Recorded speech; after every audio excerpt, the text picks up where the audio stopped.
Esta é a tropa de elite nazista, a SS. E isso é um ritual religioso pagão baseado em suas ideias deturpadas. O partido nazista não era como os partidos políticos como conhecemos. Era um ritual. Eles faziam uma lavagem cerebral. Temos que entender esses sistemas de crenças, como os nazistas pensavam. Precisamos entrar na cabeça deles. É uma área na qual os historiadores não quiseram entrar. Eles não querem entrar na barriga da fera. O ritual da SS sonha em reconstruir um mundo antigo e sinistro em que super-homens arianos detêm poderes mágicos e as raças inferiores são suas escravas. Onde deuses pagãos são adorados com sangue e o poder do Santo Grau é usado para destruir os inimigos de Adolf Hitler. Hoje, para nós, isso soa completamente bizarro. Mas acredite, porque as pessoas acreditam no inacreditável. De seu quartel-general no castelo, a SS procura por super-homens no Tibete, por vestígios de suas armas de guerra mágicas. Por provas de que eles são a raça superior e de que seu destino é dominar o mundo. Essas pessoas conduziam uma das melhores operações militares que o mundo já viu. E eram pessoas psicóticas. Elas não precisavam de provas científicas para o que acreditavam.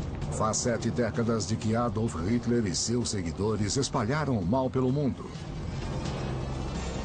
Chegou a hora de desvendar as doutrinas nazistas. As doutrinas nazistas. As doutrinas nazistas justificavam o derramamento de sangue.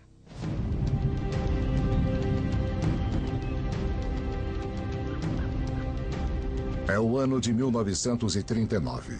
Em um castelo no coração da Alemanha de Hitler, um ritual extraordinário acontece.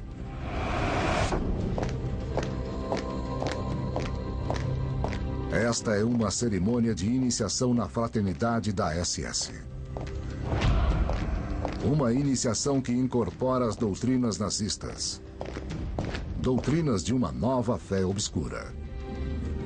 É a mesma coisa que uma cerimônia satânica. Ao mesmo tempo, era libertador. Porque eles não precisavam prestar atenção a todos os rituais religiosos, os dogmas religiosos que aprenderam.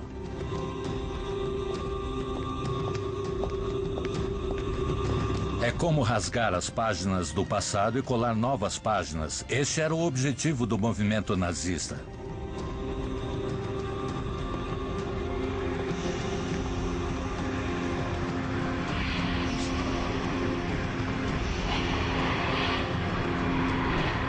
Este ritual acontece sob a ordem de um homem. O comandante da SS, Heinrich Himmler. A ideia de Himmler era criar um novo ritual, uma nova religião do Estado. E a SS seria o sacerdócio daquela religião. A SS ia incorporar tudo o que acreditava enquanto nazistas. Diante do altar está um coronel da SS e ao seu lado, uma iniciada no ritual nazista. Padre Pagão lhe entrega um punhal que simboliza seu ingresso na fraternidade da SS.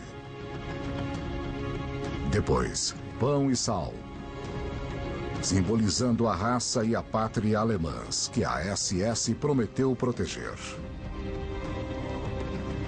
No clímax do ritual, eles recebem uma cópia da Bíblia nazista. O livro do homem que é tanto profeta como Deus do ritual nazista. O Führer, Adolf Hitler. No topo da empresa inteira está Hitler, o novo messias político, aquele que ia salvar a Alemanha. Hitler é o chefe da Alemanha desde 1933. Se ele é o foco do ritual nazista, Himmler é o sumo sacerdote. Desde a ascensão dos nazistas ao poder, ele comanda a tropa de elite de proteção ou Schutzstaffel. Conhecida por suas iniciais, SS. Himmler é o editor-chefe das doutrinas nazistas E estas são as suas palavras. Nós precisamos acertar as contas com o cristianismo, a maior das pragas que acometeu nossa história, que nos enfraqueceu em cada conflito. Himmler era uma figura-chave. Era o homem mais poderoso depois do Hitler no Terceiro Reich e ele criou a SS como tropa de elite. Por milhares de anos, a missão da raça ariana é dominar a Terra e dia após dia trazer cultura e felicidade. Este ritual é uma preparação vital para o maior sonho de Himmler: disseminar as doutrinas nazistas pelo mundo. Este ritual é um casamento nazista pagão.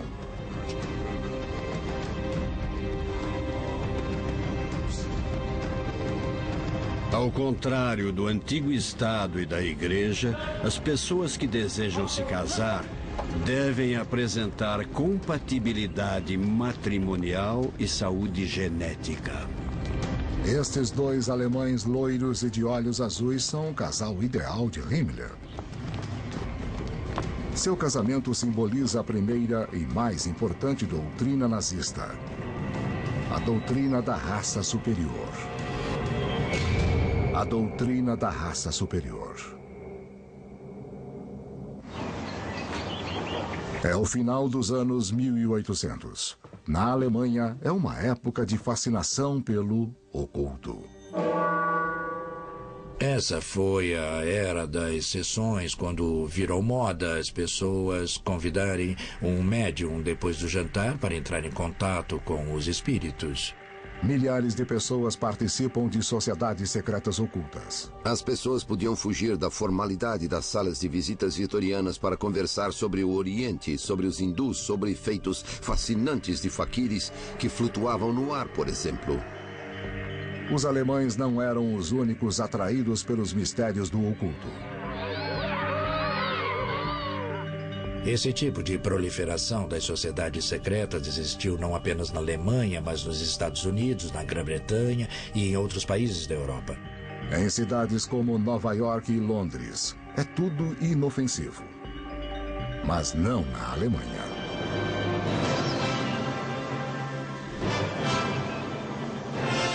Eles fizeram uma mistura com uma tradição antiga do conceito folk alemão. O folk alemão era um conceito místico do que o povo representava. Em toda a Alemanha e Áustria, sociedades secretas se encontram para debater sobre uma questão-chave: quem é o povo alemão? A resposta é que os alemães são descendentes de uma antiga raça conhecida como ariana. O que define o ariano é seu físico, sua aparência. Eles são fortes, são poderosos, são musculosos, são loiros e valentes na guerra. É como uma história em quadrinhos. Eles queriam ser super-heróis, super-homens.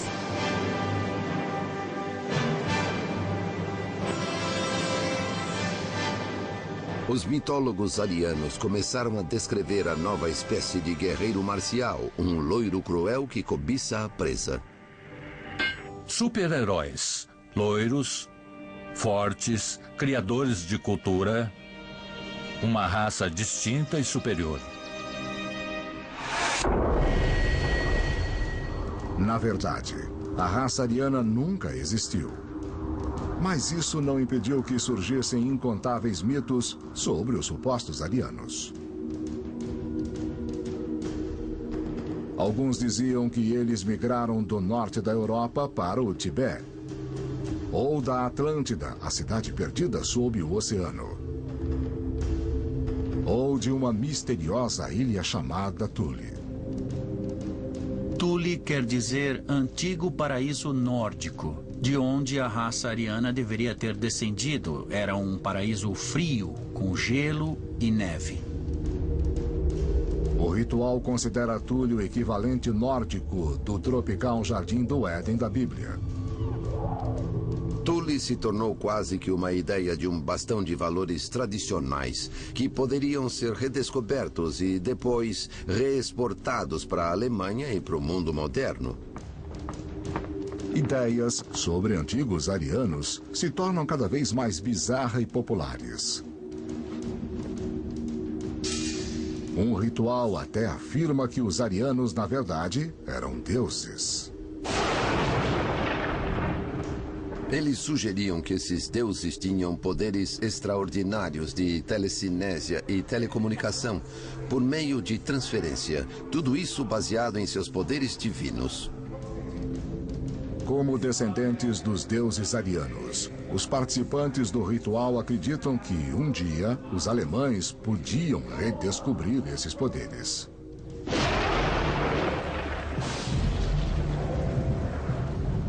Havia a ideia de que o corpo humano tinha uma espécie de energia bioelétrica a ser descoberta, que poderia ser invocada por meio de rituais e iniciações apropriados, e de que havia grupos de homens com poder sobre esta energia sagrada que poderiam direcionar esta energia como bem entendessem. Se a pessoa aprendesse como controlar esse poder por meio de rituais e iniciações, ela seria imbatível. Ela não precisaria de armas, ou de canhões, ou de rifles, aviões, nem foguetes. Ela poderia direcionar esta energia ao inimigo e destruí-lo. Praticantes do ritual dizem que os arianos perderam esses poderes ao cometer um pecado cardial. O pecado da mistura de sangue, da mistura de raças. Porque os arianos, originalmente deuses, maldosa e tolamente misturaram seu sangue com o da raça inferior. Segundo eles, é por causa da mistura de raças que os arianos viraram meros mortais. Mas eles ainda colocam os arianos no topo de uma rígida hierarquia de raças, com todos os outros povos abaixo deles. A ideia de que você pertence a uma raça superior é extremamente sedutora e, claro, muito assustadora. Essas visões implicam a existência de tipos de raça, que são definitivamente um obstáculo para o pool de genes. Elas certamente destroem a cultura e os judeus pertenciam ao nível mais baixo desta escala particular de seres. As duas pontas desta hierarquia racista, os arianos e os judeus, são condenadas a travar um eterno conflito. O fato de soar completamente irracional não significa que não devemos levar a sério. Eu acho isso importante porque essas ideias, na verdade, foram abraçadas por muitos, digamos, alemães sábios. É o ano de 1918. A Alemanha está sofrendo uma derrota catastrófica na Primeira Guerra Mundial. O povo humilhado e desesperado procura respostas fáceis e ideias periféricas tornam-se convencionais. Os rituais arianos crescem rapidamente e, em 1919, alguns membros lançam um partido político. O novo partido cresce velozmente. Trata-se do Partido Nacional Socialista dos Trabalhadores Alemães, mais conhecido como o Partido Nazista. O Partido Nazista herdou dos rituais secretos arianos a crença-chave de que a raça ariana era superior. Os arianos eram a raça suprema e tinham um grande inimigo, os judeus. Então, esse emparelhamento, essa ideia dos arianos e de sua sombra, que eram judeus, se tornou parte central da ideologia nazista. Um dos primeiros recrutas do partido é um jovem ex-cabo do exército que, antes da Primeira Guerra Mundial, era um artista fracassado em Viena. Carismático e implacável. Ele logo se torna o líder do partido e leva os nazistas a uma ascensão meteórica ao poder. Seu nome, Adolf Hitler.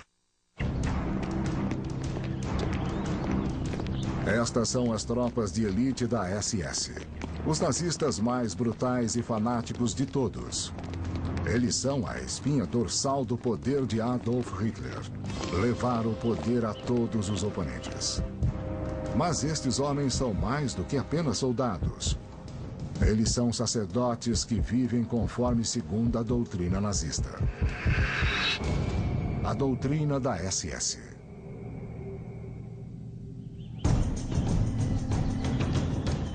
Esta é a floresta de Teutoburgo, no coração da Alemanha. Em 1933, o líder da SS, Himmler, vem até aqui para procurar um lar espiritual para o ritual nazista. Ele determina que um monumento de 500 anos é o local perfeito. O castelo de Wewelsburg. O castelo estava em péssimas condições e eles decidiram começar sua reforma. Os planos para a Torre do Norte eram os mais impressionantes e ambiciosos.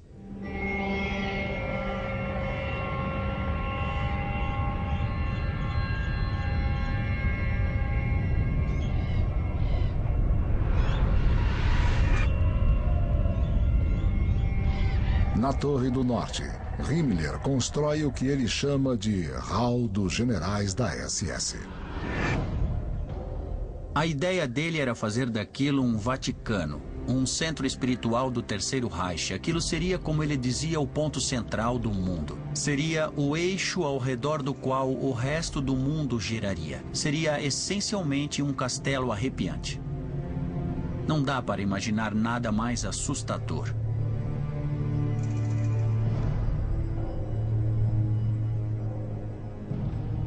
O chão de mármore é revestido por um misterioso símbolo pagão.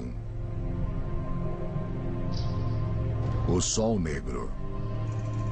O símbolo do Sol Negro poderia ser identificado como algum símbolo cósmico explodindo poder pelo centro.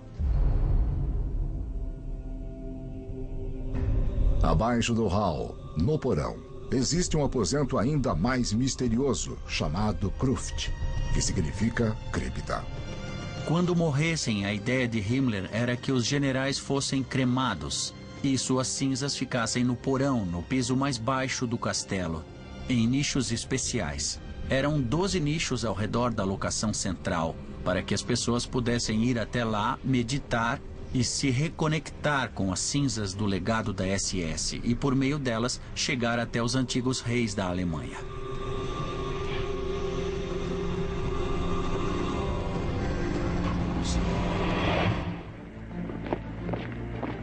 A SS surgiu em 1919 no início do Partido Nazista como um movimento político em meio ao caos posterior à derrota alemã na Primeira Guerra Mundial. Perderam a guerra e havia uma enorme crise financeira. E isso levou a uma ruptura total de valores e crenças. A crise leva à hiperinflação. As economias do povo acabam repentinamente. A moeda ficou sem valor, as pessoas tinham que carregar pilhas de dinheiro para comprar pão e assim por diante. Para os nazistas, a derrota da Alemanha foi uma conspiração de comunistas e judeus. Eles apelam para o orgulho nacional. Os nazistas passaram uma boa impressão aos alemães. Eles não eram como os comunistas, desordenados, por vezes desleixados, indisciplinados. Eles pareciam espertos. Desconsiderando os compromissos da democracia, eles prometem uma política nova, com uma liderança forte e glória militar. Então, os alemães viram nesse partido quase tudo o que eles queriam ver. Esse foi o segredo do sucesso. Para acelerar sua ascensão ao poder, os nazistas recorrem à violência. Gangues de homens treinados intimidam, agridem e até matam oponentes políticos. A mais fanática delas é a SS, ou Schutzstaffel, que significa tropa de proteção. O principal destaque da SS é Himmler. No ano de 1929, eu fui convocado pelo Führer a assumir a liderança de todas as unidades da SS em todo o Reich. Eram 280 homens no total. E eu devia transformá-los em uma organização de elite confiável do partido.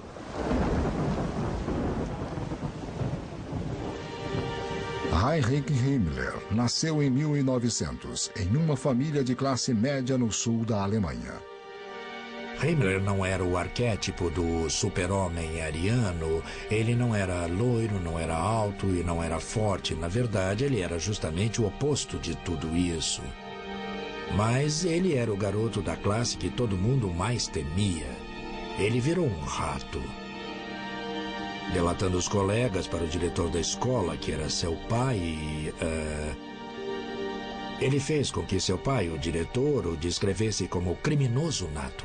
Aos 19 anos, Himmler vai à Universidade de Munique estudar agronomia. Ele se forma em 1923, mas não consegue um emprego. Com bastante tempo livre, ele se dedica à política nazista e estuda os ideais dos cultos secretos arianos. Himmler estava obcecado pela ideia de que havia uma antiga raça superior que, com o decorrer do tempo, havia sido corrompida, mas que poderia ser purificada de novo e fortalecida de novo. Pouco depois de Himmler se tornar líder da SS em 1929, o Partido Nazista leva um forte impulso com a queda de Wall Street e a Grande Depressão que assola o mundo. A Alemanha já enfrenta problemas econômicos. Agora, as coisas só pioram. Os nazistas estão prontos para explorar o fato. O slogan que eles não paravam de repetir era o despertar da Alemanha. Então, de certo modo, a Alemanha estava adormecida, digamos. Segundo os nazistas, a Alemanha precisa ser despertada por um novo líder. Então, em 1933, o partido ganha as eleições. Hitler é apontado como chanceler e começa a apertar o cerco no país. Ao seu lado está Himmler e a SS. Adolf Hitler estabeleceu como meta para nossa geração criar um novo começo. Ele foi predestinado pelo karma alemão para salvar a cultura germânica do mundo. No novo Estado nazista, a SS de Himmler domina a segurança nacional e a polícia. Isso é apenas o começo. Himmler tinha ideias maiores e mais ambiciosas para o futuro da SS, além da mera força policial defensiva. Seu plano para a SS era que ela se tornasse a tropa de elite ideológica da Alemanha. A SS, que começou com guardas, policiais, brutamontes, de repente se transformou em uma tropa bem mais elitista, bem mais intensa.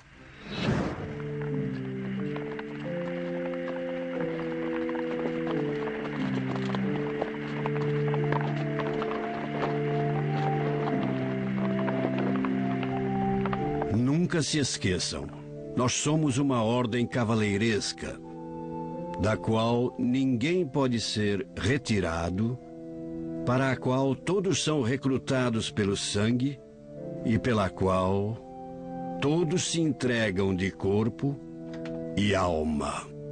A inspiração de Himmler era a ordem cavaleiresca medieval, como os templários ou os cavaleiros teutônicos, ou mesmo os míticos cavaleiros da mesa redonda do rei Arthur.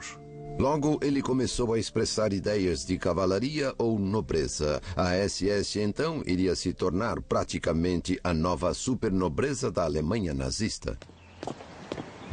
O diário de um jovem recruta revela o apelo da nova ordem nazista de cavaleiros. Eu fui tomado por um desejo ardente de pertencer a esse grupo. Eu queria fugir da minha vida infantil e limitada, e eu queria me associar a algo que era grande e que era importante. Quem era considerado herói da SS recebia o símbolo mais valioso da ordem cavaleiresca: o Anel de Caveira. Eu me concedo a você, Anel de Caveira da SS. As runas opostas à caveira são símbolos sagrados de nosso passado, com o qual fomos recentemente reconectados por meio da filosofia do socialismo nacional. Use seu anel com honra. Os rituais exigiam que a pessoa fosse mais obediente, menos crítica sobre as coisas. Ela deveria exercer as tarefas sem questionar, mesmo que fossem esquisitas ou diferentes. Então, com o tempo, se o grupo a mandasse fazer alguma coisa contra seus valores morais, Ela nem se lembraria, nem consideraria a época em que tinha seus próprios valores sobre as coisas. Em 1935, o castelo de Wewelsburg é denominado Centro de Rituais da SS. Agora os rituais podem ocorrer de fato. Eles são organizados conforme as misteriosas crenças pagãs. Crenças que os nazistas diziam ter sido praticadas na Alemanha milhares de anos atrás. Esta é a terceira doutrina nazista, a doutrina dos deuses pagãos.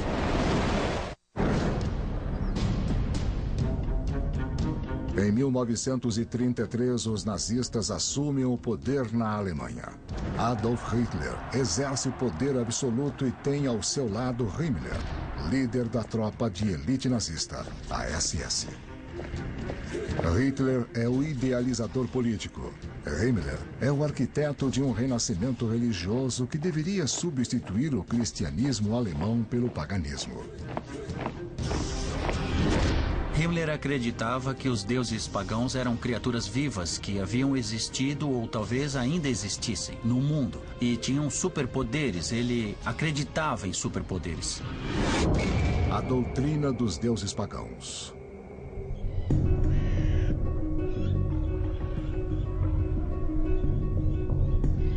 Himmler nasceu em 1900. Quando jovem, ele passou por uma tormenta espiritual. A nossa juventude foi um período de muita dificuldade interna, rejeição interna e sofrimento. Meu pai era, segundo a tradição familiar, um cristão convicto. Mas nós não conversávamos sobre religião, com exceção de discussões sobre a perniciosidade política e efeitos corruptores da igreja cristã, sobre as quais concordávamos. Agora Himmler está no poder e é hora da revanche. Os nazistas, em suma, estavam tentando desfazer 2 milênios da história humanista cristã.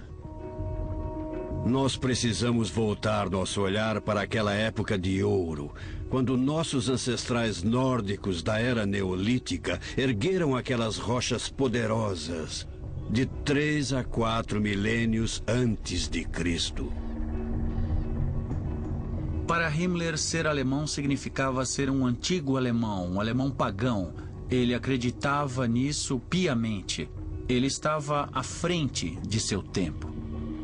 Himmler estava em uma posição suprema, na verdade, ao colocar em prática o que para nós são ideias malucas. No meio de uma floresta na Alemanha Central existem o Exterstein, as pedras externas. São 5 colunas de formação esquisita que se erguem na floresta. Para os nazistas era um local sagrado. A igreja tentou transformá-lo em um local cristão por um tempo.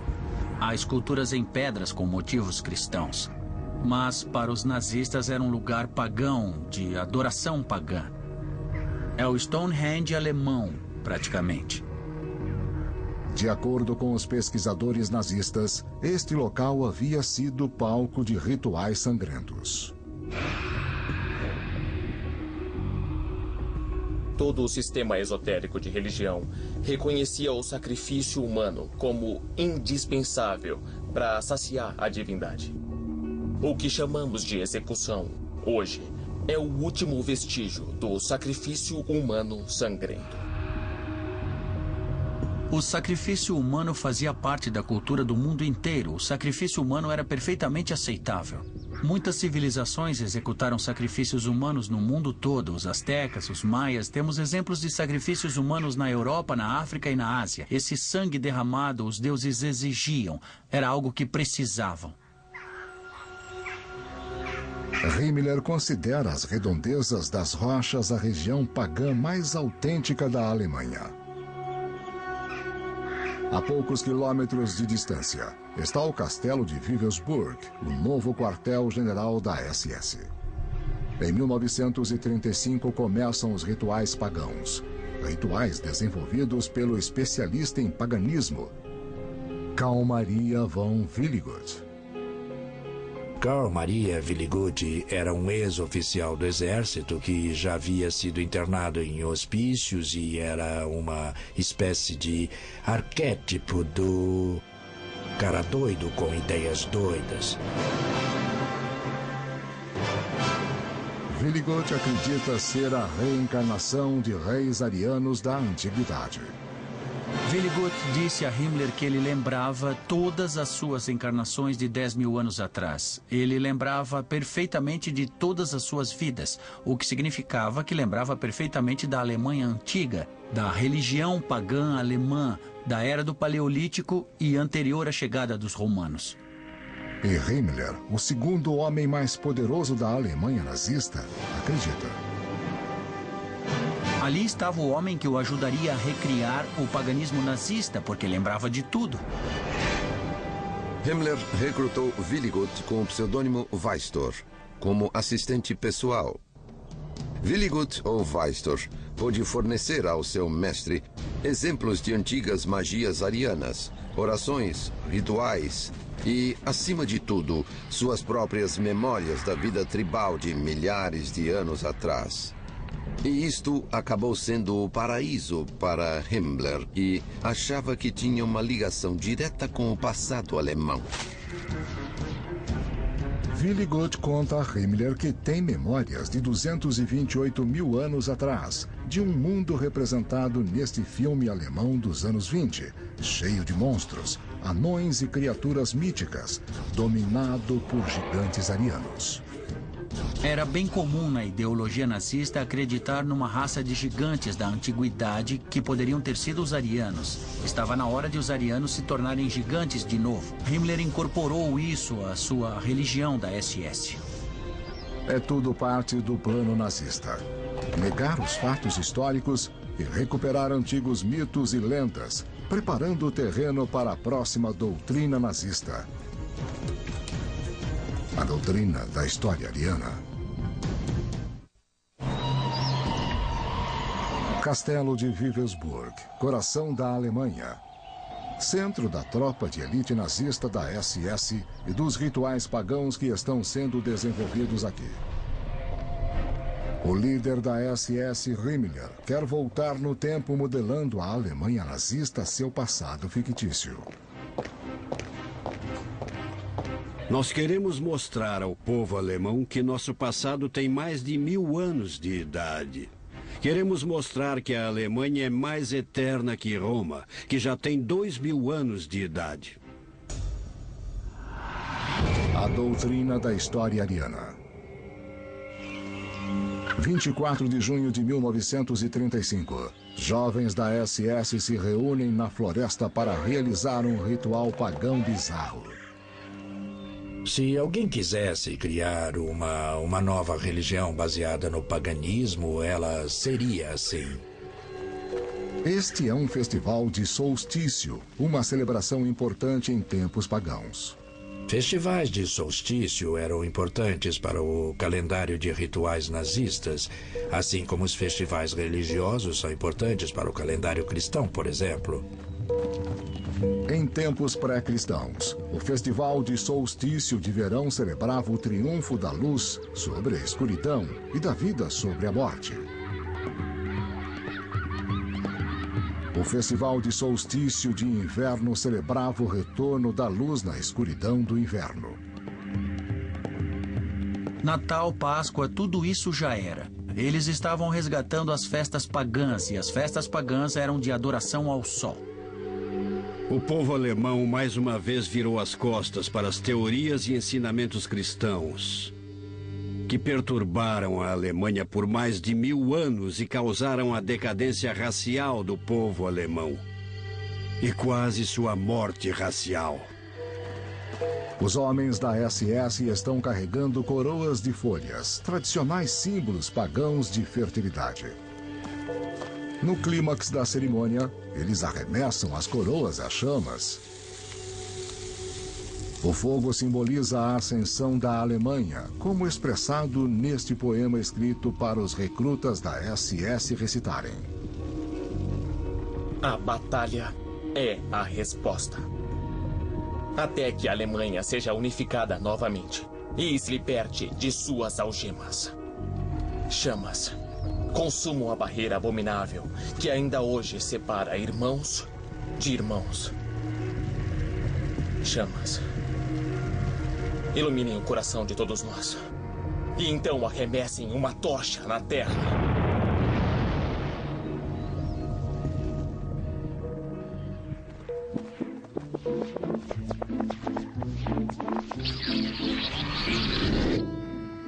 Os nazistas também estabeleceram festivais que celebram a história e cultura alemãs. Neste desfile elaborado, homens se vestem como cavaleiros medievais. Ao seu lado estão os cavaleiros modernos da SS. Muito do senso de identidade nacional da Alemanha é baseado na história, e os nazistas usavam isso. Eles queriam recriar ou queriam incutir uma nova forma de identidade nacional. Por isso, eles selecionam uma miscelânea do passado alemão que se encaixa numa doutrina específica.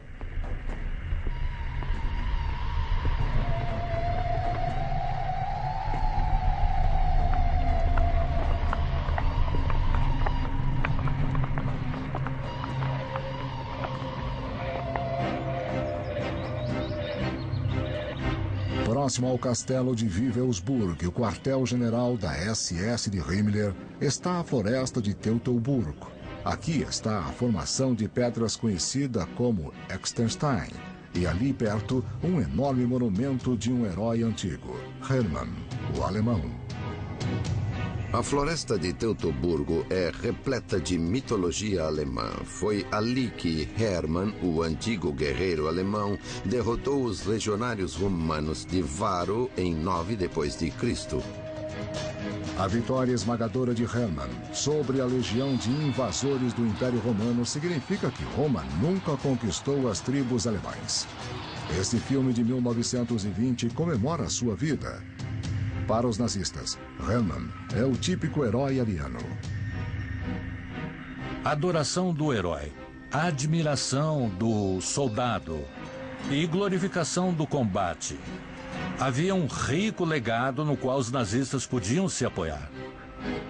Falta um ingrediente essencial na história nazista: evidências. Então a busca por elas torna-se obsessão do líder da SS, Himmler. Ele transforma o castelo de Wewelsburg no quartel-general de uma nova unidade da SS, a Arna Nemba. Todo mundo que viu os caçadores da Arca Perdida conhecem a Ahnenerbe, o núcleo dos nazistas que procuravam pela Arca da Aliança foram retirados diretamente dos arquivos dela. Qualquer acadêmico que não achasse emprego numa universidade poderia conseguir um na Ahnenerbe. Só era preciso seguir a linha e inventar as mesmas ideias que o Himmler queria ouvir. Ele queria ouvir sobre paganismo, ele queria ouvir sobre religiões antigas e cultos misteriosos. Ele adorava tudo isso. A Ahnenerbe da SS logo se torna o centro dos acadêmicos nazistas. Esses intelectuais nazistas pretendem desafiar as universidades tradicionais e suas famosas ideias de influência judia. Você precisa escolher. E neste momento, se quer ficar do nosso lado ou contra nós. Cuidado. Venha para o nosso lado antes que seja tarde demais. Os acadêmicos nazistas elaboram estudos detalhados sobre o que dizem ser a cultura ariana autêntica. Em particular, eles se concentram nos antigos escritos conhecidos como runas. As runas são amplamente encontradas no norte da Europa e datam dos tempos pré-cristãos. Seu significado muitas vezes é misterioso, mas os nazistas acreditam que podem desvendar seus segredos. Apenas as runas ainda sussurram o que é verdade na esfera terrestre. As runas sussurram ao nosso povo, porque ele já as conhece.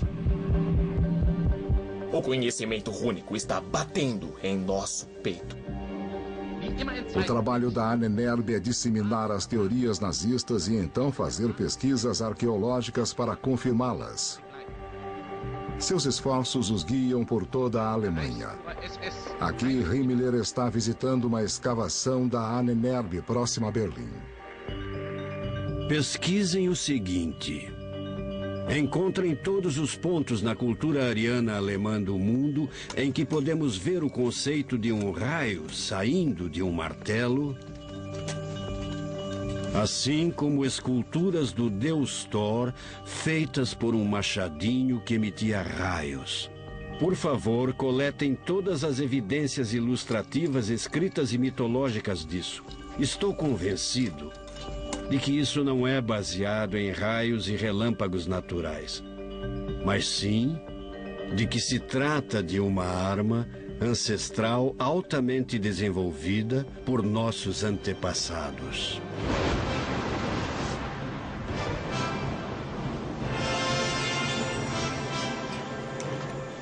A Ahnenerbe logo encontra a evidência certa.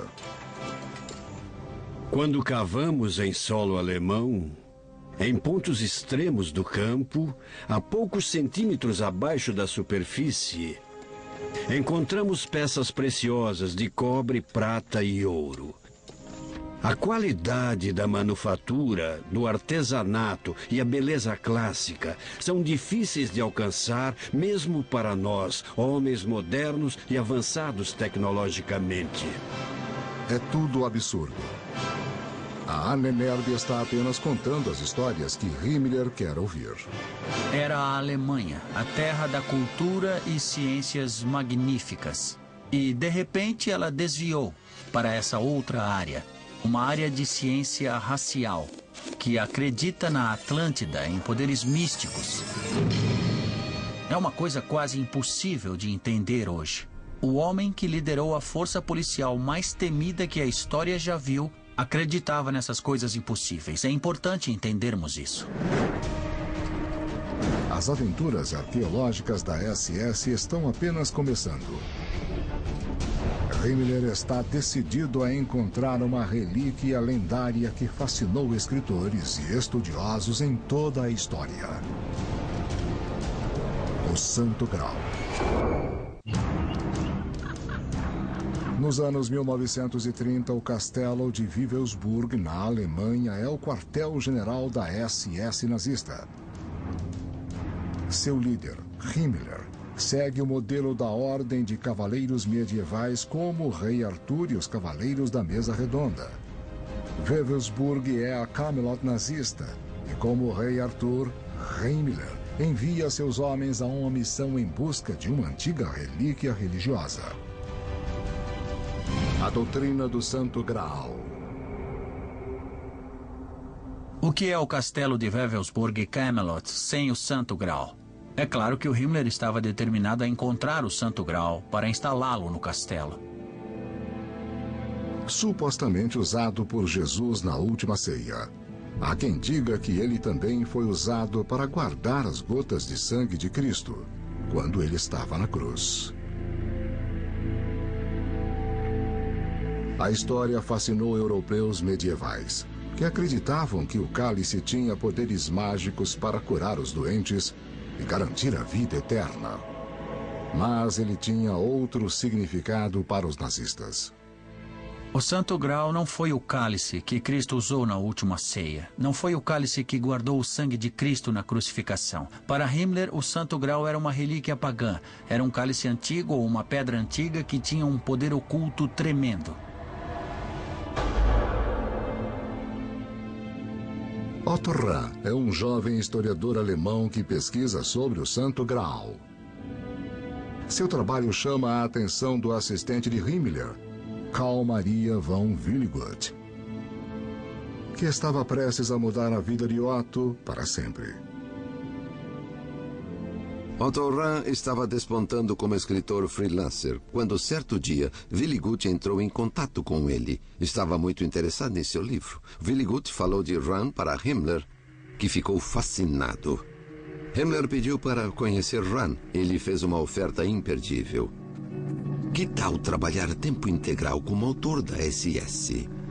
Como Rahn não tinha um tostão, ele mordeu a isca. Ele começou a trabalhar para a SS. Otto viaja para o antigo castelo de Monte Segur, nas montanhas Pirineus do sul da França.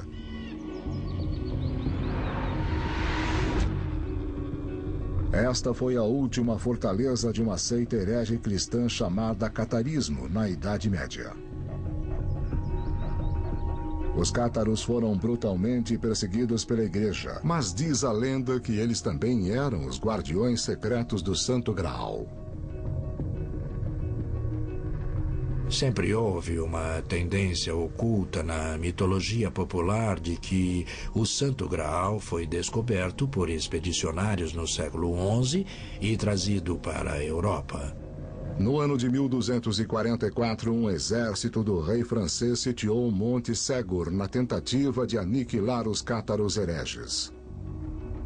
Meses depois, os cátaros se renderam e foram massacrados no sopé da montanha. 220 homens, mulheres e crianças foram queimados em uma grande fogueira. Mas, segundo as histórias que Otto ouviu do povoado local, um grupo de cátaros escapou do cerco escalando o muro do castelo na batalha final. Eles carregavam a relíquia sagrada de sua fé. Alguns dizem que esta relíquia sagrada era o Santo Graal. Os cátaros deixaram algumas pessoas escaparem com o Santo Graal pela montanha. Depois ele foi enterrado em alguma caverna próxima ao Monte Segur.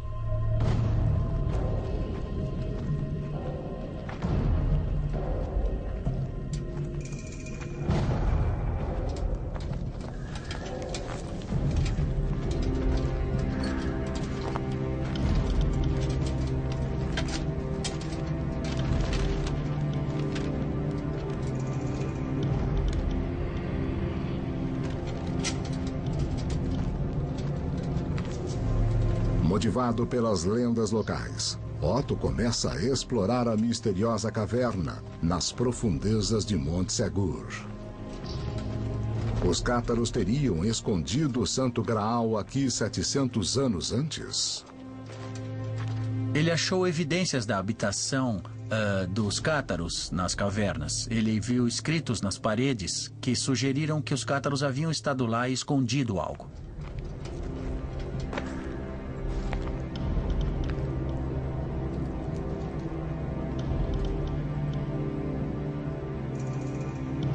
Em Vivesburg, Himmler constrói uma sala especial e a nomeia a Sala do Santo Graal. Se eu fosse o Otto, teria morrido de medo. Eu não podia me dar ao luxo de desapontar Himmler.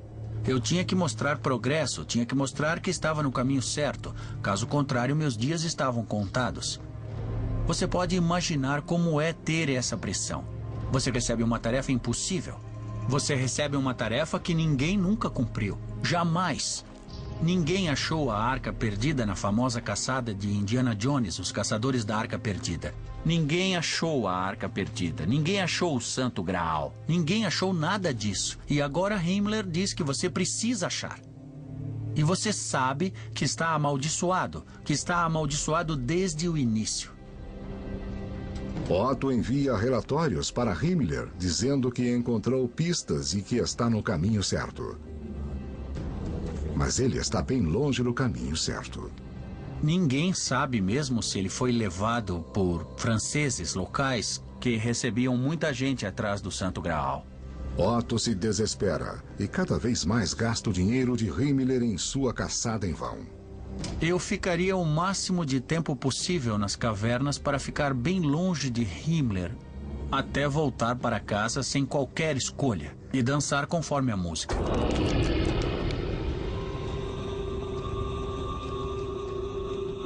Eu não queria estar na pele do Otto. Esse, com certeza, não é o tipo de ambiente acadêmico que nós buscamos para a carreira, com a SS te dando ordens. Otto retorna a Vivesburg. Embora Himmler aceite a decepção, Otto sabe que a SS não dá espaço para o fracasso.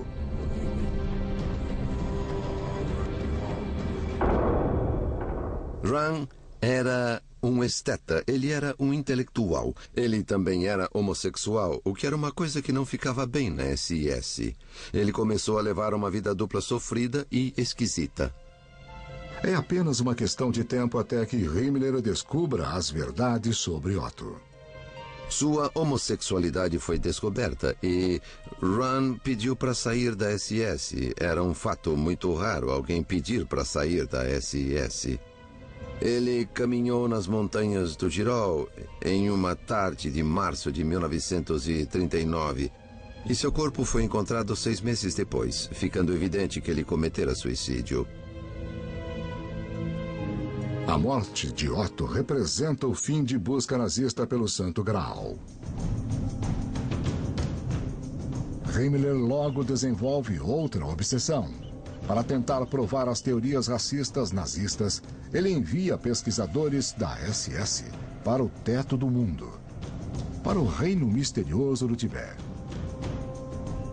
Nós pretendemos estudar a atual situação antropológica por meio de medidas, pesquisas de traços, fotografias e moldes. E queremos coletar material sobre proporção, origens, importância e desenvolvimento da raça nórdica nesta região. Os cientistas nazistas atravessam alguns dos cenários mais extremos do mundo, a bordo de cavalos nas montanhas Himalaias, até o deserto árido do Planalto tibetano. A SS busca pistas de seus ancestrais perdidos, a raça mítica dos super-homens arianos. Himmler estava convencido de que os antigos arianos se estabeleceram no Tibete e se isolaram contra as enchentes do mundo. Portanto, o Tibete teria resquícios marcantes da civilização ariana. Precisamos lembrar que nos anos 20 e 30 havia muita mistificação sobre o Tibete. Os lamas e seus poderes místicos eram muito importantes para os nazistas. Os lamas tibetanos tinham poderes de levitação, eram capazes de aturar temperaturas extremas, caminhar através de paredes, saber do futuro e do passado. A SS estuda a cultura tibetana e analisa suas características raciais. O que os tibetanos acharam disso não foi gravado.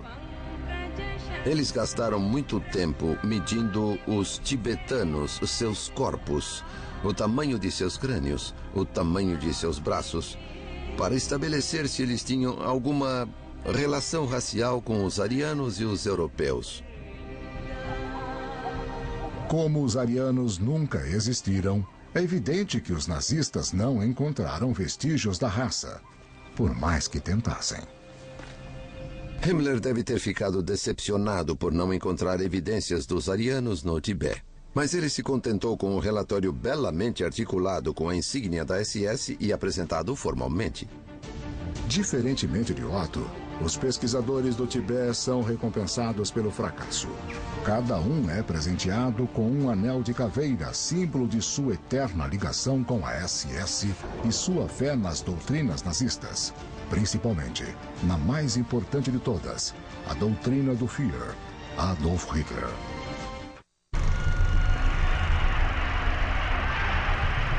Nos anos 1930, alemães de todas as idades são tomados pelos rituais dos nazistas de manipulação e lavagem cerebral.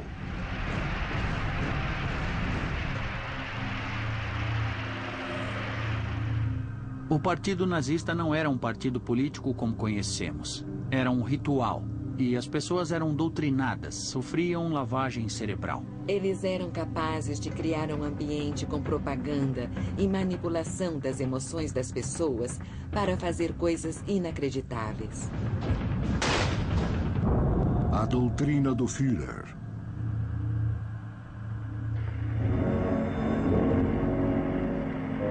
É 1934 e o autoproclamado salvador da Alemanha está prestes a chegar à pequena cidade de Nuremberg. 250 mil pessoas aguardam para recebê-lo. Este famoso documentário, Triunfo da Vontade, mostra sua descida das nuvens como um semideus. A cidade inteira está ansiosa. O Führer, Adolf Hitler, chegou. Meus parentes de Munique comentaram sobre isso na minha infância.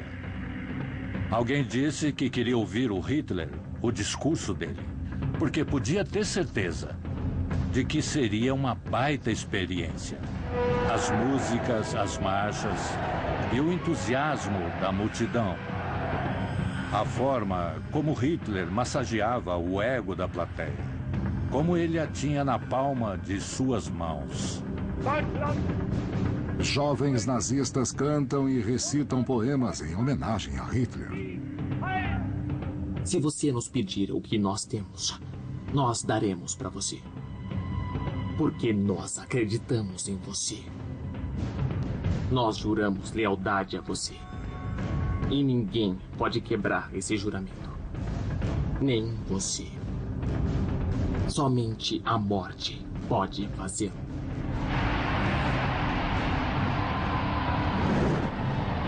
A multidão se reúne em amplo estádio nos arredores da cidade. Ondas de ansiedade tomam os fiéis nazistas. Em milhares de olhos, a última esperança é vislumbrada. Em milhares de corações, um grito mudo irrompeu. O Führer. Faça-nos vassalos. Senhora. Liberte-nos. Deve ter sido experiências arrebatadoras.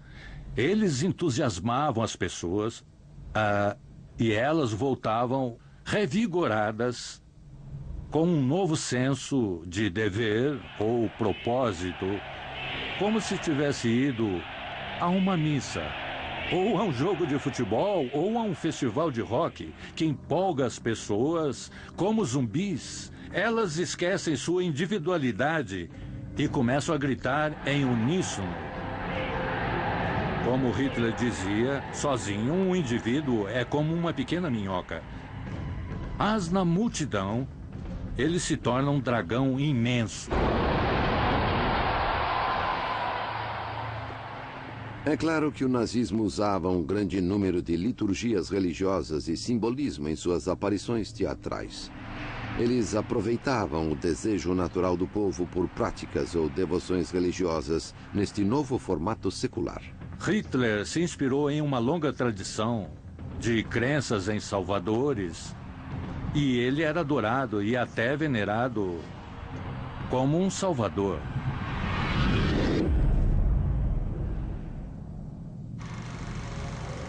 Uma tecnologia avançada leva o culto do Führer a todos os alemães, mesmo aqueles que nunca foram a Nuremberg. O uso de filmes foi muito eficaz para atingir as pessoas que não iam aos comícios, para ampliar a audiência. Eles viviam aquela experiência mesmo sem estar lá. E sentiam que estavam lá, sentiam que eram parte daquilo. Os cineastas nazistas criam obras-primas de manipulação. Quando o espectador via aquela multidão na sua frente, se sentia quase tão poderoso como Hitler deve ter se sentido em pé naquele pódio, olhando para a massa. Há um forte senso de poder. Mas depois corta a cena e ele vê o Hitler de novo em pé, no pódio. E ele é colocado na posição da multidão de novo, sentindo-se quase subordinado. Ele fica ali prostrado na frente do Führer. Você deve se sentir um nada no mundo nazista. Você só é importante se puder dar a sua vida e tudo seu para o Führer e para o socialismo nacional. Os alemães aprendem a adorar Hitler desde cedo. Meninos não têm escolha, a não ser se juntar à juventude hitlerista, passando por treinamento militar e doutrinação política. As meninas são encorajadas a aprender o que os nazistas consideram habilidades femininas úteis. Todos na Alemanha aprendem a usar o cumprimento oficial do Reich, que invoca o Führer a curar as doenças dos alemães. Na Alemanha, os nazistas diziam Heil. Heil em alemão não significa apenas saúdo, como saúdo César. Significa curar. A doutrina do Führer é mais forte do que todas as leis, até mesmo as leis da natureza. Os nazistas distorcem a ciência para se ajustar à sua visão demoníaca do mundo. E esta é a próxima doutrina nazista. No final dos anos 30, o partido nazista de Adolf Hitler exerce total poder na Alemanha. Todo aspecto da vida das pessoas deve se submeter à visão do mundo nazista, inclusive a ciência. Se você pensar bem, essas pessoas estavam governando o país. Essas pessoas estavam conduzindo uma das melhores operações militares que o mundo já viu.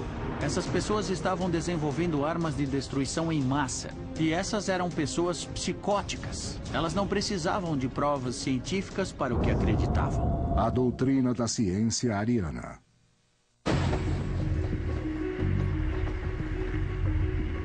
Antes dos nazistas assumirem o poder, a Alemanha tinha o maior número de prêmios Nobel do que qualquer país, talvez mais do que todos. O problema dos nazistas em relação a isso era a verdade inconveniente de que muitos dos premiados que tinham nacionalidade alemã também eram judeus. Na Universidade de Berlim, Albert Einstein desenvolveu sua teoria da relatividade, um dos maiores saltos intelectuais da humanidade. Mas Einstein era judeu, e para os nazistas, isto significava que suas teorias deviam ser incorretas.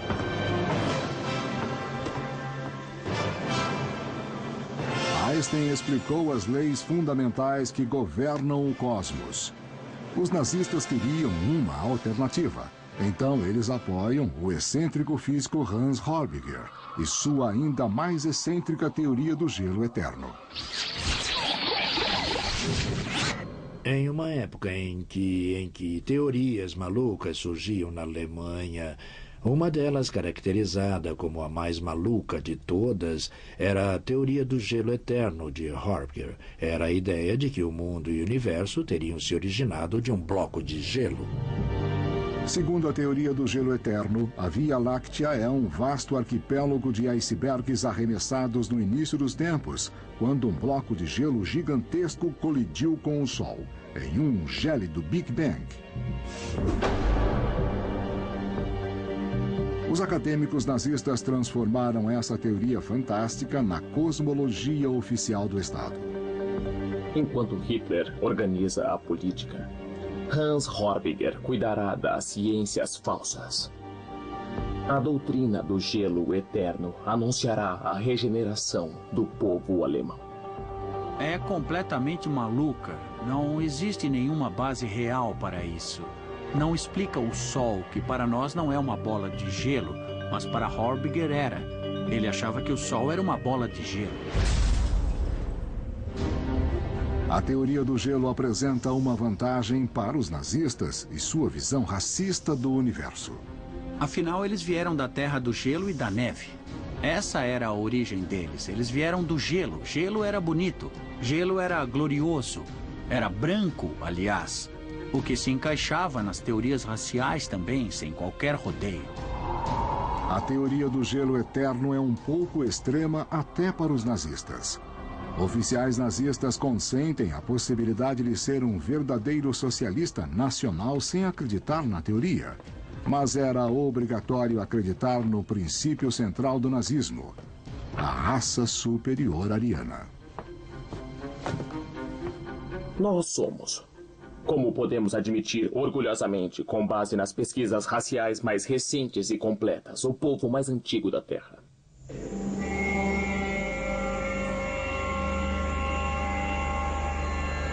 Os acadêmicos nazistas descrevem uma antiga era de ouro, dominada pelos arianos. Sangue e terra, casa e líder, um ano ensolarado e, acima de tudo, deuses e o destino. A eles, assim como às suas autoridades seculares, nossos ancestrais se submeteram de bom grado e voluntariamente. O sonho nazista é resgatar essa era de ouro imaginária e reconstruir a raça superior ariana por meio da reprodução seletiva. O povo alemão é a culminação do destino e da história desenvolvidos muito tempo atrás, nos tempos primitivos, através de muitas gerações e séculos. Entre essas pessoas, com fatores hereditários misturados, nós selecionamos conscientemente aqueles com sangue nórdico, já que podemos admitir que esse sangue carrega as principais características de nosso povo. Himmler é a força motora por trás deste projeto de reprodução ariana. Ele considera suas tropas da SS reprodutoras ideais. Ele controla cada aspecto de suas vidas sexuais, casamentos e famílias. Os líderes dos rituais queriam controlar o casamento, porque se você controla os aspectos mais íntimos da vida das pessoas, você ganha muito poder. Se você pode controlar as relações conjugais, se pode controlar a sexualidade, se pode controlar o dinheiro das pessoas, tudo isso é uma forma bem pessoal de deter controle sobre as pessoas. Para criar nossa ordem, nós agimos como um criador de plantas, tentando reproduzir uma boa e antiga cepa que foi adulterada e degradada. Nós selecionamos de novo e descartamos aqueles que não são adequados. Todo homem da SS representava coragem, valentia militar e sangue puro. Por isso, encontrar uma noiva ariana adequada era importante para garantir sua progenie e sua linhagem. Assim, o casamento era uma espécie de pacto para produzir muitas crianças arianas. Nós somos obrigados, sempre que conhecemos alguém, a considerar nossos princípios de sangue, seleção e resistência. A lei da natureza é exatamente essa. O que é resistente, o que é forte, é bom. Esta imagem de arquivo mostra o projeto de reprodução nazista em vigor. Esses bebês inocentes foram concebidos para isso.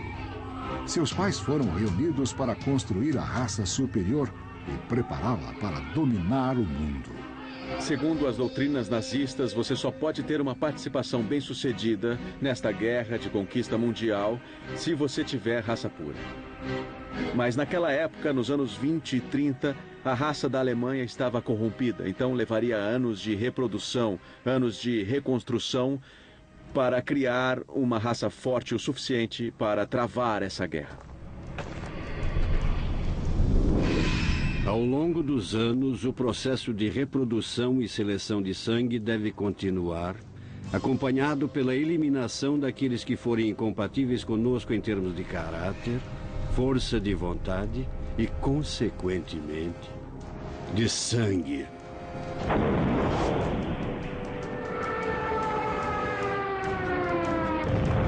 Quando os arianos restaurassem sua glória antiga, os nazistas supostamente conseguiriam dominar todas as raças inferiores. Para isso, durante os anos 30, Hitler constrói a máquina militar mais poderosa do mundo. Sua meta é escravizar as raças inferiores em um império alemão que perdurará por 1000 anos. Está na hora de introduzir a doutrina nazista de guerra de raças.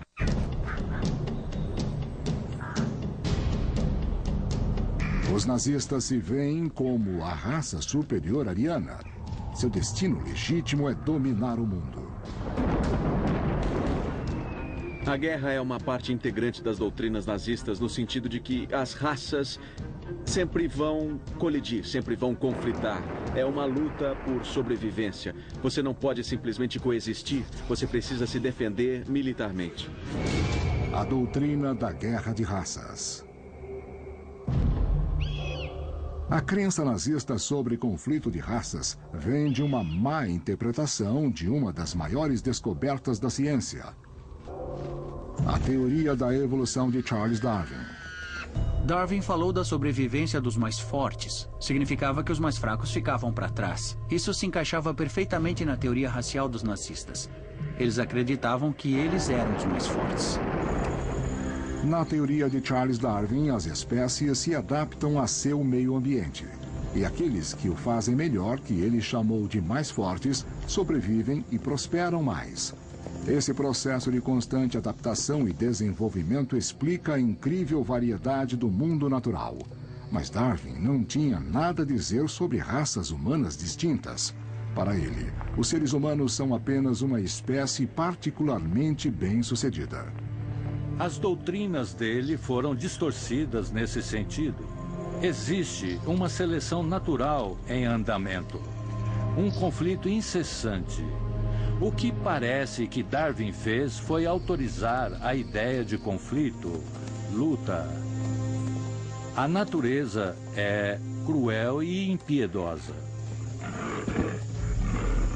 Se você acredita em uma teoria de raças, uma teoria da evolução, você tem dois caminhos a seguir. Ou você é parte do problema, ou é parte da solução. Ou você é parte da raça inferior, que será deixada para trás, ou você é parte da raça superior, do próximo estágio da evolução, que controlará o mundo, que herdará a Terra.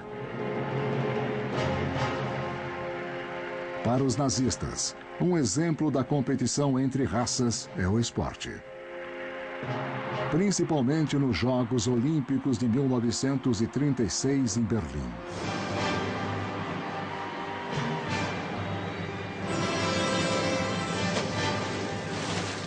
Hitler acredita que suas Olimpíadas serão uma vitrine da superioridade ariana. Este filme de propaganda do campo de treinamento alemão idealiza o físico ariano. Apenas espécimes plenas poderiam representar a Alemanha. Alguns dos treinamentos da Alemanha são bizarros, mas os nazistas levam as Olimpíadas muito a sério.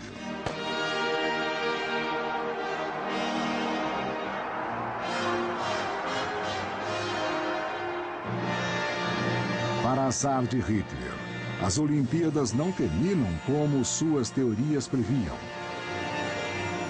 O atleta afro-americano Jesse Owens ganha 4 medalhas de ouro, inclusive a dos 100 metros rasos. Mas, segundo a teoria nazista, o atletismo é apenas um teste para a verdadeira competição entre raças, a guerra. No verão de 1939, Hitler levou a Europa à iminência do conflito. A Grã-Bretanha e França tentaram manter a paz, mas a paz não tem lugar nas doutrinas nazistas. Se a guerra é a regra e produz grandes inovações e grandes virtudes heróicas, então a paz eterna, é o fim da civilização. No dia 1º de setembro de 1939, as tropas de Hitler atacam o leste pela Polônia. Grã-Bretanha e França prometem dar apoio aos poloneses. Agora, eles mandam um ultimato a Hitler. Saia da Polônia ou iremos à guerra. Não faz efeito. Hitler se via como uma espécie de messias. Hitler acreditava que ele ia trazer a salvação para o resto da raça humana. Ele precisava fazer isso. Ninguém vira um messias e fica em casa. Tem que disseminar a palavra. No dia 3 de setembro, Grã-Bretanha e França declaram guerra à Alemanha. A Segunda Guerra Mundial começa de fato. Nos próximos 6 anos, ela atingirá 4 continentes e destruirá 61 milhões de vidas. O nazismo é como um tubarão, ele precisa se mexer para se manter vivo, ele precisa estar continuamente em guerra. E a paz, a coexistência em paz, não faz parte do programa. Eles iam subjugar os povos do mundo, esse era o plano deles. A Europa em primeiro lugar, depois o resto do mundo. Ele deixou a Ásia para os japoneses, a América do Norte por si só e a América do Sul sozinha. Mas ele havia instituído uma rede de associações alemãs em toda a América do Norte e do Sul. Ele estava preparado para dominar e derrubar os governos das Américas também. O próximo passo de Hitler, depois da Polônia, é atacar a Europa Ocidental em maio de 1940, assolando os Países Baixos e a Bélgica, para depois atacar a França. Os britânicos voltam para o canal inglês. A total dominação nazista da Europa parece certa. Apenas a resistência de Churchill e a vitória heróica da Força Aérea Real Britânica na Batalha da Grã-Bretanha impedem o avanço dos nazistas. É a primeira derrota de Hitler, mas ele logo desvia sua atenção para um plano maior. Em junho de 1941, ele inicia uma invasão à União Soviética. Uma série de batalhas titânicas e vitórias impressionantes convencem os alemães de que eles realmente são a raça superior. No inverno, os homens de Hitler estão nos portões de Moscou. Neste momento crítico, a loucura da ciência nazista ajuda a mudar o curso da história. De alguma maneira, os cientistas nazistas e todos os seus meteorologistas acharam que o inverno daquele ano na Rússia seria brando. Então, o exército nazista, o Wehrmacht, aparece na Rússia usando uniformes de verão no inverno russo. Mas o que aconteceu foi um dos piores invernos já registrados. E os soldados alemães morreram congelados.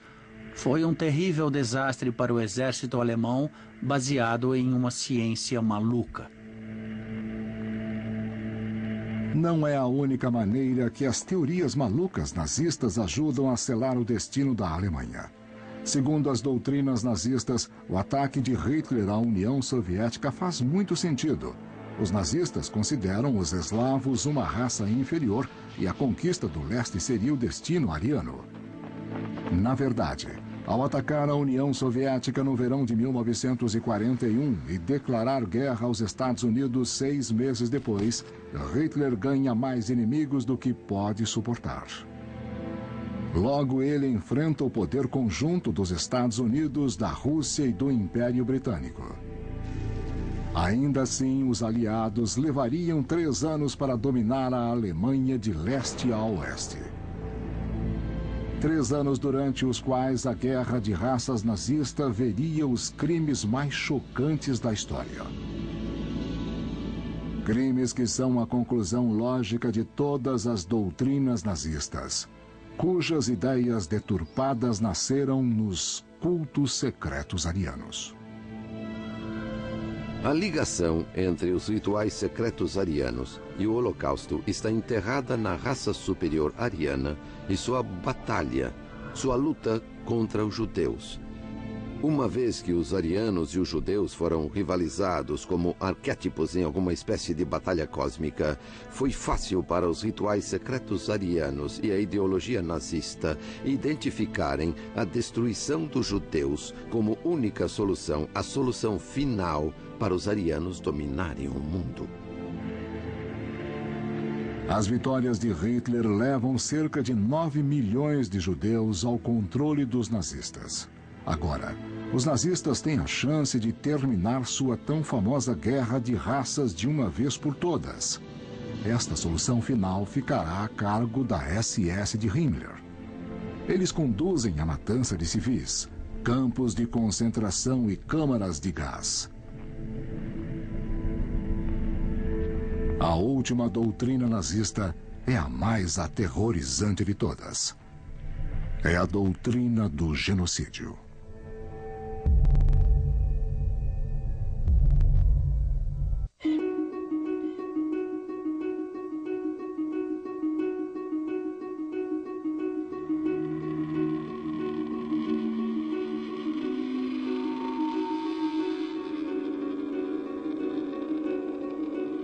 Os nazistas veem a Segunda Guerra Mundial como uma guerra entre a raça superior ariana, os alemães, e as raças inferiores, como os russos e outros eslavos, e principalmente os judeus. Para Himmler, esta é a batalha final em um conflito titânico que perdura há milhares de anos.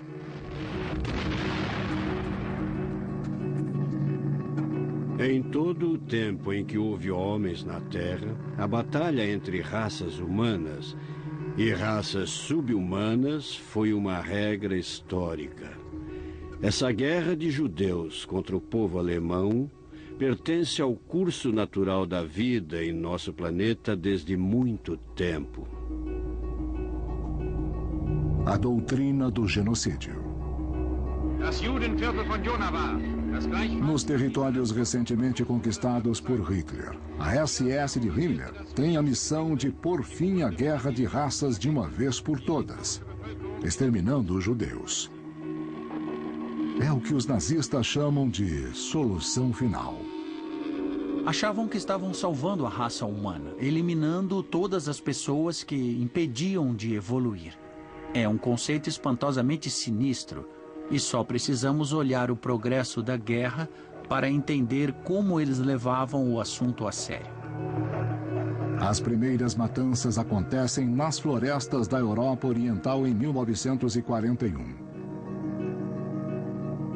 As forças-tarefa da SS levaram homens, mulheres e crianças a fossos da morte, matando-os aos milhares, sem nenhuma pausa ou piedade.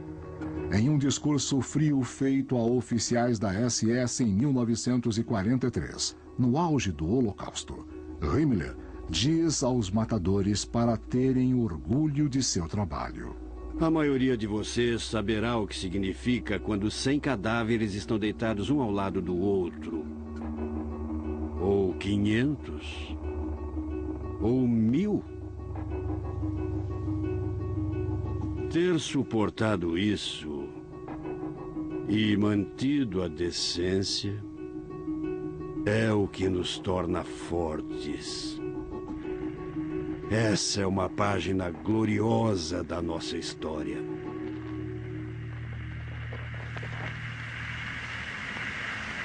Uma carta de um recruta da SS de 22 anos, Karl Kretschmer, para a família na Alemanha, revela sua aversão às suas próprias ações. Mas também mostra como as doutrinas nazistas fortaleciam sua decisão. Eu estou num momento muito triste. E eu preciso sair dele. A cena dos mortos, incluindo mulheres e crianças, não é muito animadora. É uma fraqueza não conseguir suportar ver gente morta. A melhor maneira de suportar isso é matar com mais frequência. Até que isso se torne um hábito. Quanto mais alguém pensa no negócio, mais chega à conclusão de que é a única coisa que podemos fazer para garantir incondicionalmente a segurança do nosso povo e do nosso futuro. A nossa fé no Führer nos preenche e nos dá força para prosseguir com essa tarefa difícil e ingrata. A jornada de jovens como Karl ao maior mal imaginável agora está completa. Eu acho que as doutrinas nazistas eram motivadoras e serviam como meios de justificativas. Elas justificavam o derramamento de sangue. Para tirar a pressão dos grupos assassinos, os organizadores nazistas estabelecem um método mais impessoal de assassinato em massa. Uma máquina imensa de trens, campos e câmaras de gás. O Holocausto atinge seu auge em 1944, enquanto a Alemanha de Hitler luta contra a derrota. Não havia justificativa militar para manter os campos de extermínio ativos quase no fim da guerra. Esse gasto tremendo em recursos não fazia sentido militarmente, mas eles continuaram sem parar até o final. Eles acreditavam, se alguém realmente acreditasse nessa ideologia, não questionaria os campos de extermínio. À medida que os aliados avançam na Alemanha de leste a oeste, eles encontram os campos. Conforme a amplitude das atrocidades nazistas é revelada, um mundo horrorizado perguntava: por quê? E ainda pergunta. Foi apenas recentemente que os historiadores estudaram o sistema de crença da SS e do socialismo nacional mais genericamente, como fatores motivadores. As pessoas que matavam realmente acreditavam no que estavam fazendo.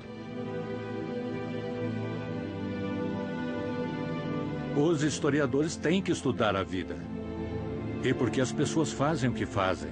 E principalmente porque elas são capazes de fazer aquelas coisas que são abomináveis. Essa é uma área na qual os historiadores não querem entrar. Eles não querem entrar na barriga da fera. Em 30 de abril de 1945, após perder a guerra, Adolf Hitler se suicida em seu bunker em Berlim em 22 de maio.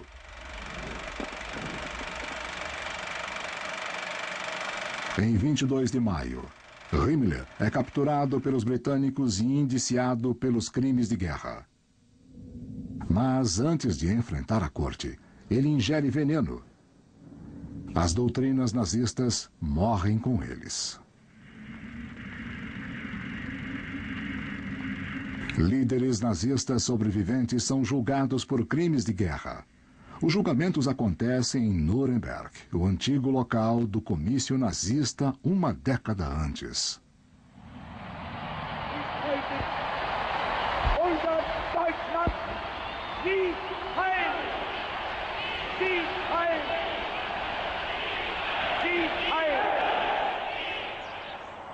Os julgamentos dos crimes de guerra ajudam os alemães a enfrentar as atrocidades cometidas em seu nome. E a começar a questionar por que tantas pessoas acreditaram, ou ao menos aprovaram, os sonhos deturpados dos nazistas. Para entender o que aconteceu na Alemanha entre 33 e 45, as doutrinas nazistas não são apenas úteis, mas completamente essenciais. Ideias têm consequências. Sejam elas bizarras, extremas, decadentes, absurdas ou inacreditáveis. Acredite, porque as pessoas acreditam no inacreditável. O poder do mal e das ideias irracionais. E a forma como eles podem ser usados para tentar justificar crimes horrendos são os testemunhos eternos das doutrinas nazistas.